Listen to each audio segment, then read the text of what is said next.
Little League baseball and softball season is in full swing, but it's not all fun and games. When parents and coaches become overly competitive, things can get pretty ugly pretty fast. So how can you get involved in your kids' passions without overdoing it? Our next guest has some advice for those supporters on the sidelines, which is kind of where they should be. Joining us now, MLB ambassador James Lowe. He's also known as Coach Ballgame. Coach, thank you so much for being here with us on Daily. I'm so excited. I can't even stand it. It's great to have you. So let's talk a little bit about the parents coaching. It's not just Little League, right? They're coaching in lacrosse, they're coaching in soccer.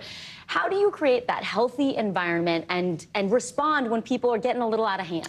Yeah, I totally understand when parents kind of lay all their anxiety out on a youth sporting event, whatever it might be. But I think the thing you got to realize is a lot of these kids, they won't be Major League Baseball players or professional athletes, but they're all going to be adults one day. So if you can kind of look through that lens of, let's just make sure they learn as many life lessons as possible. Let's build their character, make them a good human.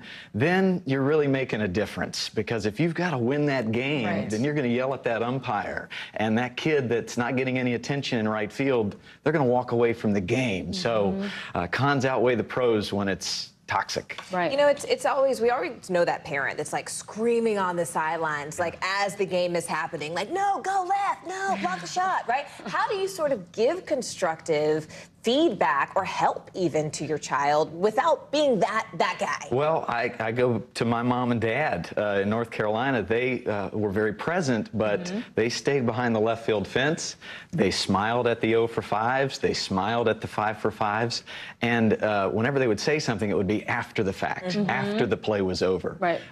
Jim Henson said, kids don't remember what you teach them, they remember what you are. So as a coach or a parent, if you are calm, if you are kind, if you are a servant leader with unconditional love, then that's what kids are going to respond to, and they're going to want to become that. So when you want to get yelly, I get it. I totally understand it, but it doesn't work. The kids are going to be afraid to fail. They're going to tighten up. So smile more, micromanage less. That is such good advice. I love that. We were at a playground on Governor's Island where it said, like, parents, your kids don't need your advice and suggestions. Like, let them go play. Let them have fun. That's what it's about. What if you are in that situation and, like, the yelly person is next to you? Do you just keep it calm, or do you try to de-escalate? Is that even possible? I think it is. I think you got to build trust with that person first. So take them out for a coffee or a glass of milk and find out why. Why are they anxious? Get to the bottom of it.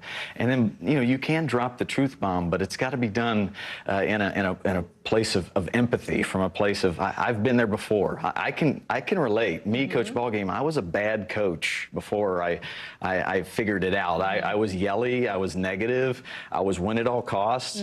Luckily, I had mentors that quietly put their arm around me, said, you have the energy of 20 humans, but that kid doesn't love baseball anymore because of the way you're yelling. So, you know, you've got to say it so they can listen. Say it so they can hear it. If you combat fire with fire, it just gets worse. I love what you said. And honestly, even the vulnerability and the courage to say that you had growing to do. I had a bad coach in a really different way, a soccer coach, and he was just like not nice. He would make fun of us. He wouldn't let a lot of the kids participate. And it wasn't kind, right? And none of us went on to become professional soccer players. So how do you keep from being that person? How do you even stop that at the door to check your own baggage? Yeah, well, first things first, and I learned this from King Griffey Jr., name drop salute, but I asked him, what's your advice to me as a youth coach? He's a Hall of Famer, one of the best of all time. He said, connect with your players, connect with their heart. Who are they?